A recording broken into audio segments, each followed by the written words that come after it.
This is your daily real estate syndication show. I'm your host, Whitney Sewell. Today, we've packed a number of shows together to give you some highlights. I know you're going to enjoy the show. Thank you for being with us today. Keith, welcome back to the show. Honored to have you, for a few segments, and you just become an expert in this space and passive investing and helping so many people to do this well. And we're going to talk about different types of investment opportunities, strategies. He briefly mentioned yesterday about how he was concentrated in one place or knowing where you have experience in some of those things. But we're going to jump right into, should we concentrate or diversify? And what does that look like? And so, Keith, welcome back. Let's jump right in. Sure. Thanks for having me back. So concentration versus diversification. Concentration is where you can focus all your time and efforts into something like business investing. And that's how you're able to quickly grow a business to get 10x returns, is because you're applying more effort than just your money. And that's where what is going to yield the biggest results quickly. And so I like to be concentrated enough to win big, but as you grow and you have you're successful, it's important to start some diversification. That's what's going to allow you to prepare to absorb a big loss if you need it. One of the ways I see people lose money is they get concentrated so much in a business that something happens. That business could be a pandemic, any number of things happen, and that business shuts down. If they had all their wealth tied up in that business, that can wipe them out. I want to be diversified enough so I can come back. I've got some other assets. And I'm not just talking like with a financial advisor where you're in a bunch of stocks and bonds, but there's a whole bunch of other private assets where you can get into and earn 15, 20% plus return on your money if you know where to invest. So in other words, I want to be diversified enough to survive and concentrated enough to thrive. You want to concentrate to grow your wealth, but diversified to protect your wealth. Love that. So concentrated enough. I feel like that's so important too. Just the educational component as well in the beginning, right? And learning what you're investing in and you're putting so much time in. And you said, after you reach a little success, then it's time to branch out potentially, right? So walk us through maybe how you have done that or how you advise now. How much is enough, or how much, is enough that you've won or you've had enough success that we should start thinking about diversifying? So first and foremost, I have something that most people will never have, and that is enough. And so in thinking through my own journey, we were very concentrated in real estate. We did well. And then, as I mentioned in our last segment, I exited most of our active investments between 2016, 2017. We sold out of our commercial real estate projects, and I was able to place funds with some great performing syndicators. I was really concentrated initially in multifamily, and it went really well. I had some guys who were consistently doubling our money every 2 to 4 years. Great. But as some of that has paid off, and especially in multifamily, as some of the interest rates tick up, as people are doubling my money or I get a big payoff. So if I invested $100,000 and now they're giving me $200,000, I'm putting $100,000 back with them again, but I'm taking that second $100,000 and I'm putting it in other things. So for us, we've diversified across different startups that have done well. We bought into a gold mine, bought into some oil and gas deals that have just done phenomenal. There's a whole range of things, a lot of different investments, but that's kind of like the base of trying to diversify across things outside of real estate, not diversifying just for the sake of diversifying, but being across multiple assets that are also expected to do well, regardless of how the market does, and that operate in different ways. So if the stock market goes up, certain investments go great. Other ones perform better when the stock market is trending downwards. So being aware of that and kind of spreading across multiple great investments has really helped us. Speak to how you educated yourself to know those things, right? Or even to think through that. I was thinking about how the listener can better understand maybe the types of investing that they should get into, or maybe, the investment strategy that they should develop. I feel like it begins with education, right? The concentration on learning some type of investment, but where would you direct them to go? Is there a specific type of investment, or maybe somewhere to gain some education around how they should create their strategy?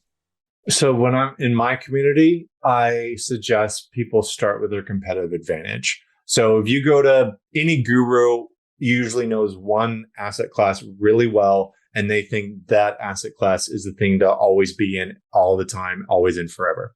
I don't quite agree with that. I would rather look at what is your skills, what is your experience, what kind of funds do we have to work with, what does your network look like? All of that feeds into your competitive advantage. And then before we even look at that, I like to start with your vision. Where is it that you want to go? What do you want life to look like? Time with family, financial success, charity, whatever it is, get clear on your vision. Then let's assess what we've got to work with. And then let's pick an investment strategy that matches that. And I love to work through with people or help people, guide them through the options that are available for them. And then if you've got multiple options, which ones are most in favor of this current economic environment? What is likely to do really well?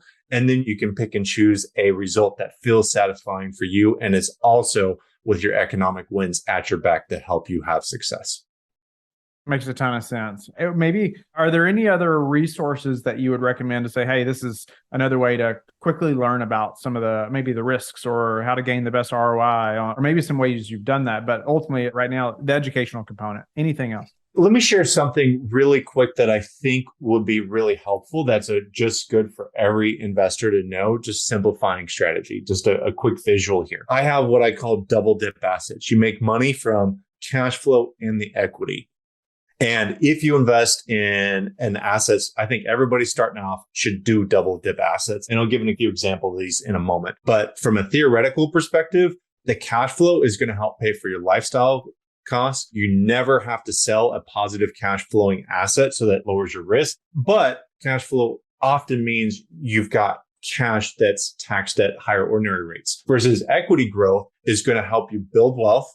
And it's going to also, usually those assets are going to go up with inflation. So if we're in a high inflationary environment, more likely like we are now, it's helpful to have assets that appreciate with inflation. And selling those assets, things that go in long term, are typically taxed at those lower capital gains rates. Double dip assets are both cash flow and equity growing. So it gives you the best of both of those, meaning you get more cash flow, and often that cash flow triggers more equity. So some examples of what these might look like. Cash flow in today's world, bonds, super exciting, I know. Maybe loans as a lender when you're lending like hard money, or many service-based businesses. They're strictly cash flow. They're often not worth much at sale. Equity growth, non-dividend paying stocks.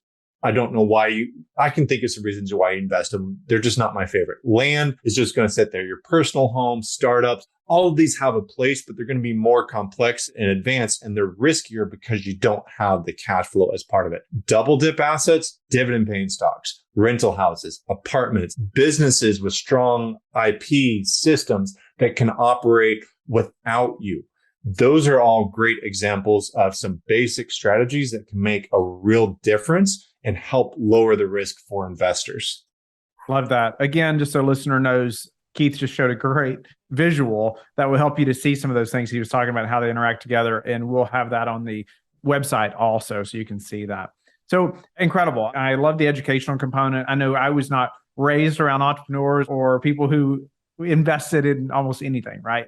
And so I wasn't trained to think that way. I wasn't trained to think about all the bonds or, stocks or land, or even thinking about your own home and how does that affect my net worth, or what does that even mean long term, right? And so I love the educational component, because I think you have to start there.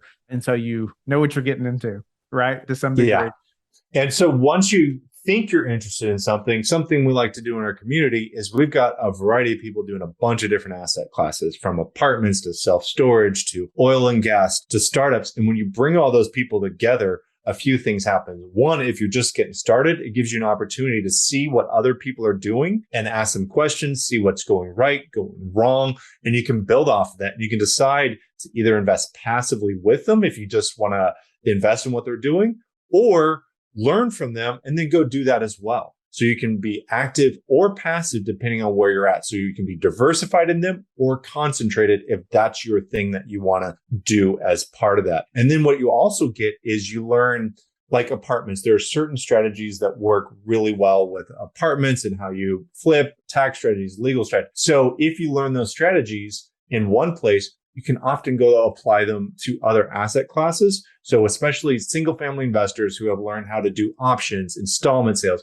there's a whole myriad of strategies you can do at that level. And then you go playing the big game against some of the big corporate guys.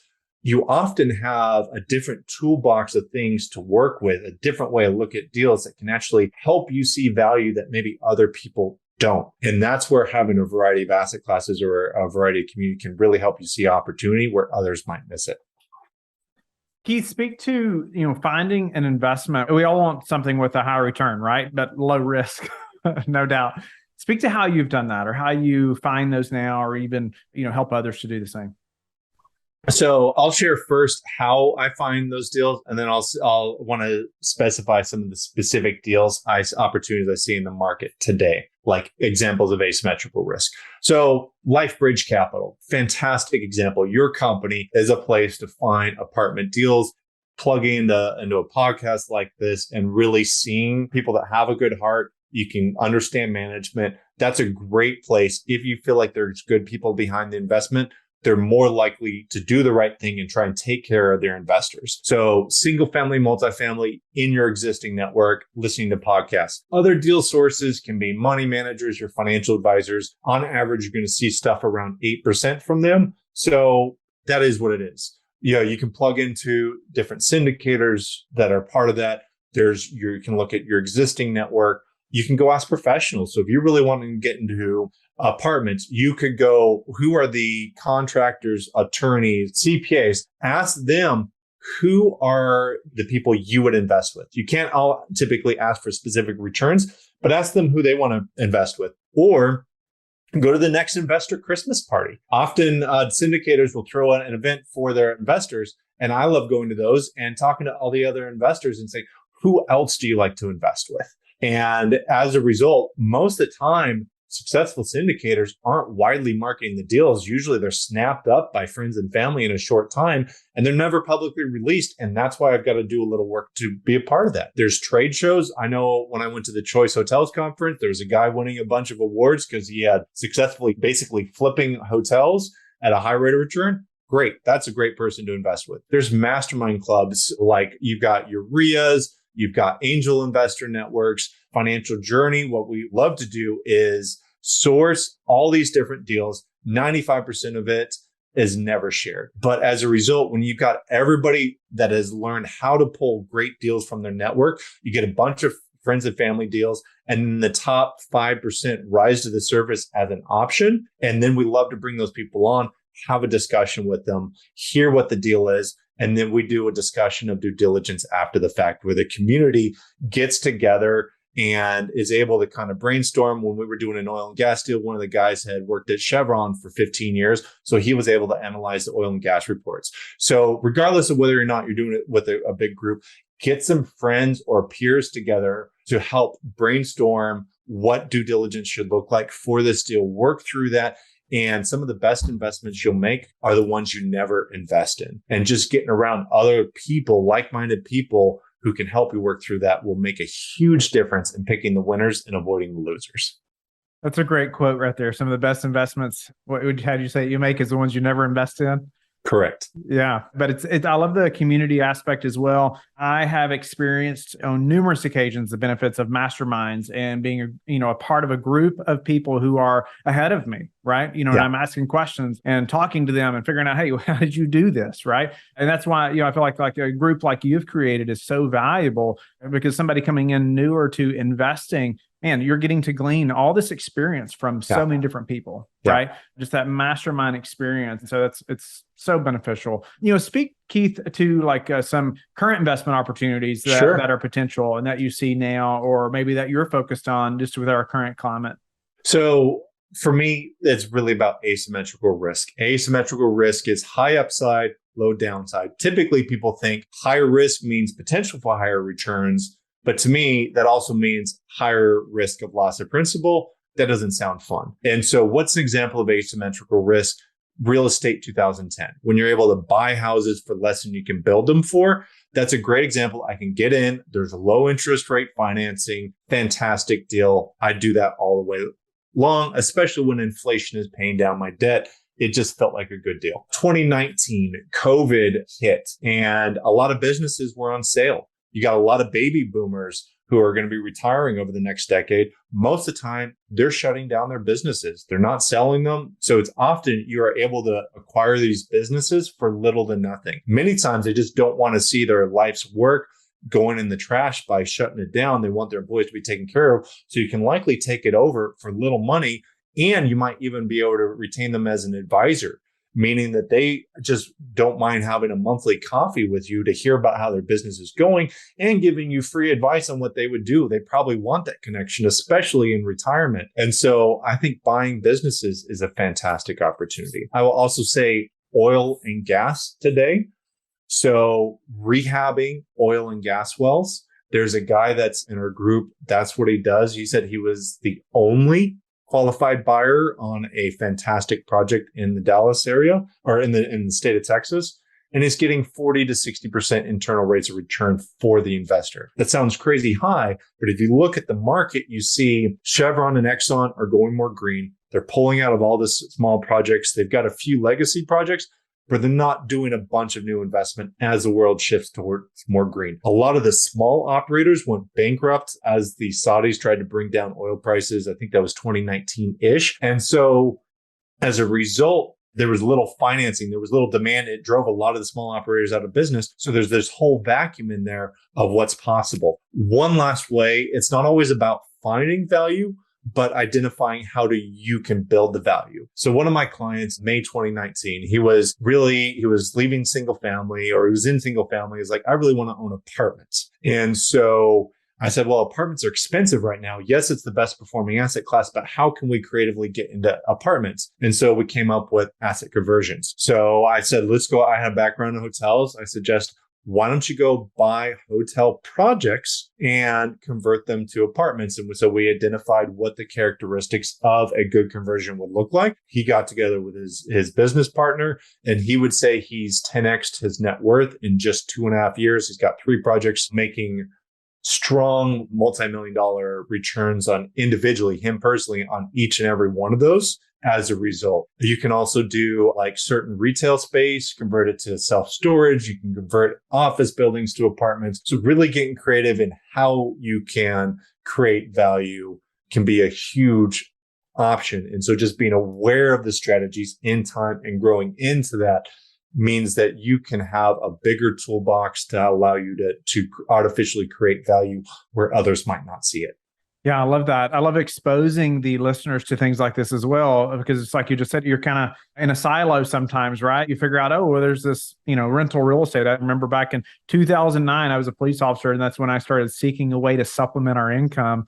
Well, in came Robert Kiyosaki, similar to you. And I thought, well, okay, if this many people built wealth in real estate, I can own a few rentals at least, right? So I should be able to do that, but I had no idea about the whole syndication thing. And, that all these other types of investment opportunities were even out there.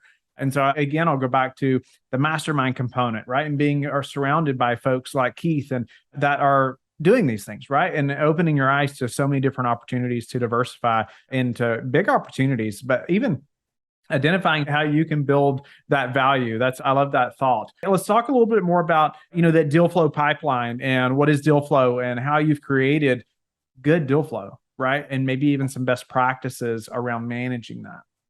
So real quickly, I just want to flash a visual that I've shared, and it's just about looking at all the different places you can source deal flow from. And once you know the places you can get deal flow from, it's about trying to pick the assets that might fit you. So if I'm looking at my portfolio and I think, you know what, real estate is a place I want to go. I want to own multifamily. I would love to have a solid 3 different apartment syndicators, if that's a significant part of my portfolio, to pull in deals from. I don't want to be 100% on any one guy. Life happens, things happen, and I don't want to be overly concentrated. So I'm going to have multiple deal sources that are coming to my email box or whatever it is on a regular basis. And that way, when I've got extra money, I'm not scrambling to go find a deal. I'm instead just getting to cherry pick from all the multitude of opportunities that are in front of me and decide what's going to fit my portfolio right now. So right now, as I look at my portfolio, I've been heavily concentrated in real estate for a long time. I love it. It's done well. Not looking to get out of real estate, but as that portfolio has really grown, I'm looking to pull out segments of that and get into other assets. So right now, I love hard assets with cash flow. What does that look like?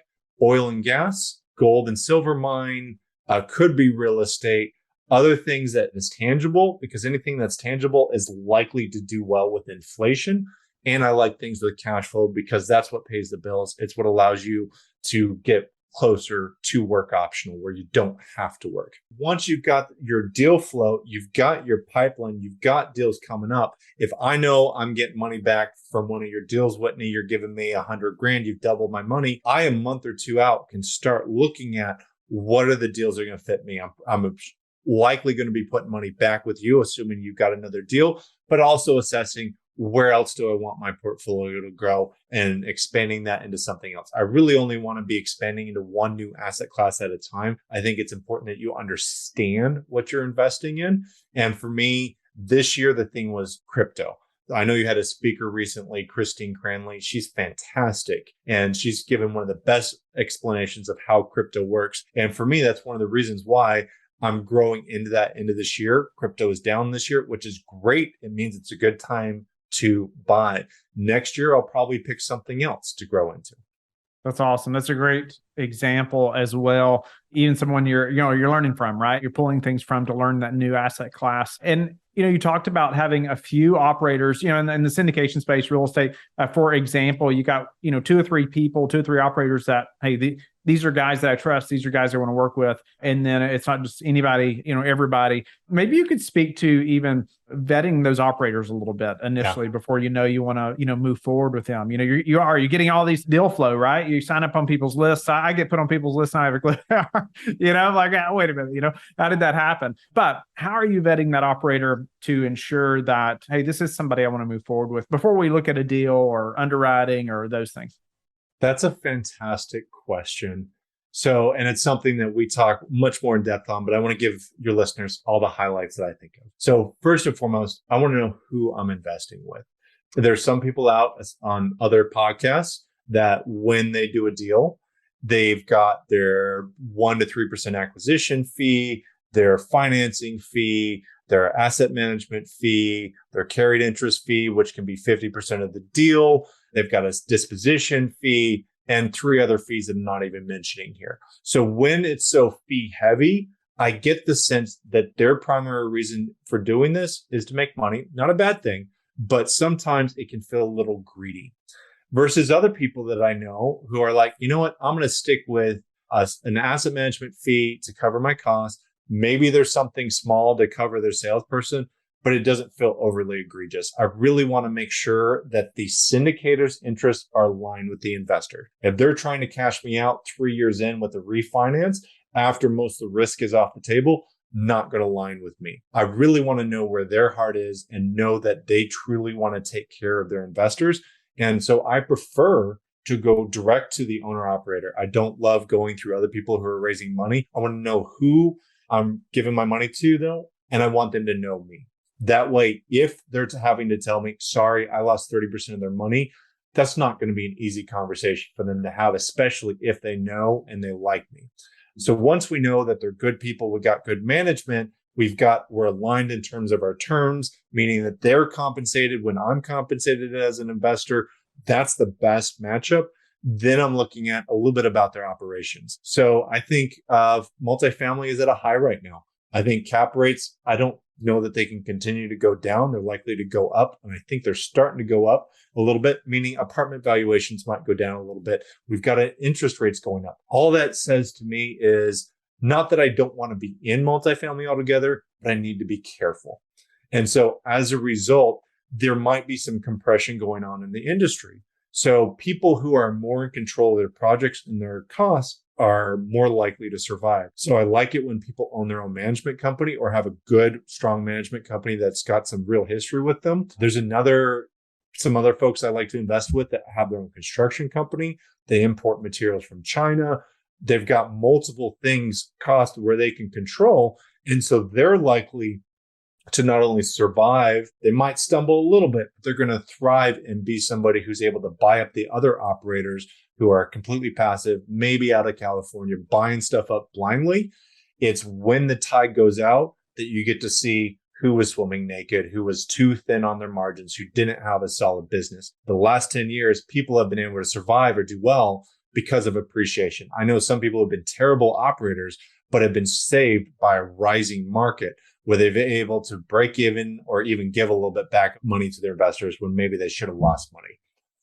Yeah, there's some great points, man, to get anybody started that's thinking about investing in a syndication, or looking for that operator. And you made some great points there. What are some maybe just non-negotiables for you? Maybe it's not that they have, maybe you like for them to have property management in-house, but maybe that's not a non-negotiable, or maybe it's a certain amount of reserves, or maybe it's a certain type or amount of returns, or what are some of those things that you think through that are like absolute? The main thing I look for out of everything else is I want compensation aligned with the investors.